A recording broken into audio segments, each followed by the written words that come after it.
Kagulat World. Habang ang buong mundo ay nakatutok sa pagsisimula ng grass court season, isang pangalan na naman ang umalingaw-ngaw sa international tennis scene. Alexandra Ayala. At hindi lang basta panalo ang ibinigay niya. Dominasyon. Sa kanyang unang singles match sa 2026 Lexus Birmingham Open, ipinakita ng top-seeded Filipina sensation kung bakit isa siya ngayon sa pinakamalaking rising star sa women's tennis matapos durugin si Priscilla Hon ng Australia sa score na 6-0, 6-2. Isang performance na halos walang butas mula umpisa hanggang dulo. Isipin ninyo ito. Sa unang set pa lamang, hindi man lang nakatikim ng game si Hon. Isang nakakagulat na bagel set ang ipinatikim ni Alex, a Australian veteran, habang sunod-sunod ang kanyang winners at breakpoints. Mas lalong kahanga-hanga dahil ito ang kanyang unang malaking singles appearance matapos ang nakakadismayang French Open exit ilang linggo lamang ang nakalipas. Maraming nagtanong kung paano siya babangon. At ngayon, nasagot na ang lahat. Hindi lang siya bumangon, mas lalo siyang lumakas. Sa bawat forehand, sa bawat return, at sa bawat rally, kitang-kita ang kumpiyansa ng Filipina star na tila gustong ipaalam sa buong tennis world na handa na siyang gumawa ng panibagong kasaysayan ngayong grass season. Pero ang mas nakakagulat, ito ay maaring simula pa lamang ng isang mas malaking kuwento. Dahil kung ganito ang level ni Alex sa unang laban pa lang, ano pa kaya ang kaya niyang gawin habang papalapit ang Wimbledon? Part 1. Matapos ang ilang linggong pagdadalamhati ng kanyang mga tagahanga dahil sa maagang paglababas niya sa French Open, marami ang naghihintay kung anong bersyon ni Alexandra Ayala ang makikita sa grass court season. May ilan na nag-alala. May ilan na nagsabing baka kailangan muna niya mag-adjust muli. Pero tila hindi nakarating kay Alex ang mga pagdududang iyon. Dahil pagpasok pa lamang niya sa court sa Birmingham, para siyang isang atleta na may misyon. Mula unang service game hanggang sa huling puntos ng laban, malinaw na siya ang kumokontrol sa lahat ng nangyayari. Hindi makasabay si Priscilla Hon, hindi makahanap ng ritmo, hindi makahanap ng sagot, at higit sa lahat, hindi makahanap ng paraan upang pigilan ang walang hampay na opensiba ng Pinay superstar. Ang unang set ay naging isang tennis masterclass. 6 na sunod-sunod na games, 0 para sa kalaban. Sa professional tennis, bihira mong makita ang isang top-level player na mabigyan ng bagel set, lalo na sa isang WTA-level competition. Ngunit iyon mismo ang ginawa ni Ayala. Ang kanyang left-handed spin ay paulit-ulit na nagpahirap kay Hon. Ang kanyang returns ay malalalim. Ang kanyang court coverage ay napakabilis. At ang kanyang confidence ay tila nasa pinakamataas na antas mula nang magsimula ang 2026 season. Pagdating sa second set, bahagyang nakabawi si Hon. Nakakuha siya ng 2 games. Ngunit hanggang doon lamang iyon, hindi kailanman nawala sa kontrol ni Alex ang laban. Sa tuwing sinusubukan ng Australian na bumalik sa momentum, agad siyang sinasalubong ng malulutong na forehand at agresibong baseline attacks mula sa Filipina star.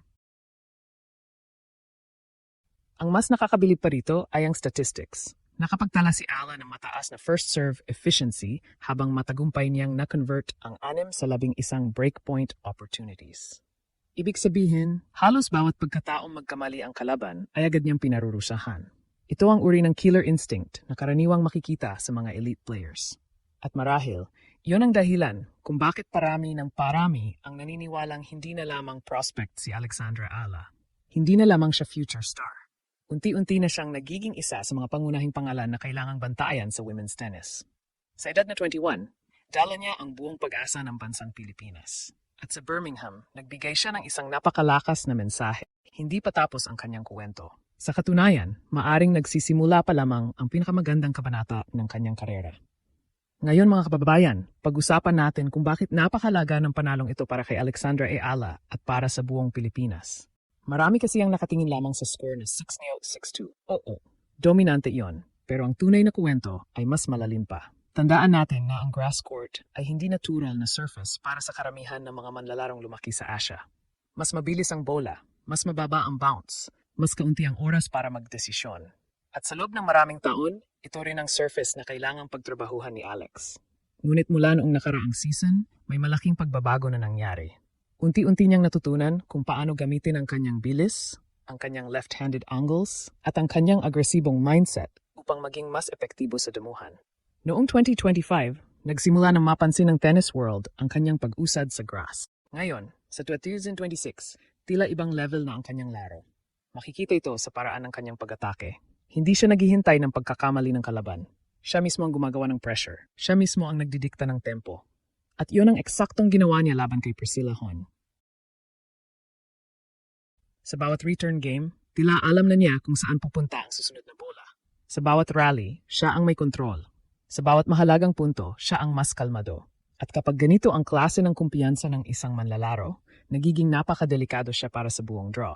Pero higit pa sa tennis ang nakataya rito. Dahil sa bawat tagumpay ni Alexandra Ala, mas lumalawak ang impluwensya ng Pilipinas sa isang sport na matagal nang dominado ng mga bansang may malalaking tennis programs. Dati, bihira nating marinig ang pangalan ng Pilipinas sa mga pangunahing tennis tournaments. Ngayon, kapag may draw na inilalabas sa WTA Tour, isa sa mga unang hinahanap ng mga fans at analysts ay ang pangalan ni Alexandra Iala. Hindi na siya simpleng underdog. Hindi na rin siya simpleng feel-good story. Isa na siyang tunay na contender. At yun ang pinakamalaking pagbabago. Mula sa pagiging batang nangangarap sa Rafael Nadal Academy hanggang sa pagiging top seed sa isang malaking international tournament, ipinapakita ni Alex na kaya ring makipagsabayan ng isang Pilipino sa pinakamahusay sa mundo. Ngayon, mas mahirap na kalaban ang naghihintay. Mas mabibigat na pressure. Mas mataas na expectations. Pero kung pagbabasehan natin ang ipinakita niya laban kay Hon, mukhang handa si Alexandra Ala sa susunod na hamon. At habang papalapit ang Wimbledon, isang tanong ang bumabagabag ngayon sa buong tennis world.